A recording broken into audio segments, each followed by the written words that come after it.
বাবু কি আনতে বলেছিলে বাজার থেকে? আমি ভুলে গেছি। 100 বার কি ভুলে যেতে হয়? এবার যদি ভুলে যাও না, এই ঝাঁটা দিয়ে তোমার আটা তুলে দেবো, চাল চিড়ে। ঠিক আছে, চাল চিড়ে চাল চিড়ে চাল চিড়ে চাল চিড়ে। ভাই দেখে হাঁটতে পারিস না? তুই আমাকে ধাক্কা মারলি কেন? আমি কোথায় ধাক্কা মারলাম? তুই তো মারলি। এই যা তুই যা।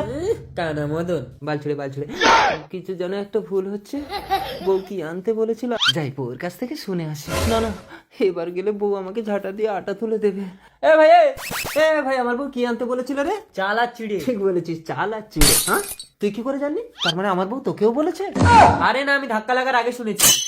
তাই বল, নইলে আমার বউ না আমাকে ভীষণ ভালোবাসে। মোটেও না। এই তুই বিশ্বাস করছিস না তো? ঠিক আছে, আমার সাথে চল, আমি আড়ালে লুকিয়ে থাকবো। তুই আমার বউকে গিয়ে বলবি তোমার স্বামী গাড়ি অ্যাক্সিডেন্টে মারা গেছে, তারপর দেখবি কান্না কাকে বলে। চল। रुको जरा। ওই তো আমার বউ, তুই যা না, যা যাবি তো, যা। আপনার স্বামী গাড়ি অ্যাক্সিডেন্টে মারা গেছে। ওই মা। ভালো হয়েছে, নইলে আজ বাড়ি আসলে ও আমার হাতে মরতো। এই কোথায় আছো? এদিকে এসো। তোমার চালাকি আমি বুঝি না। কি আনতে বলেছিলাম? বাল ছিড়ে। চাল চিড়ে।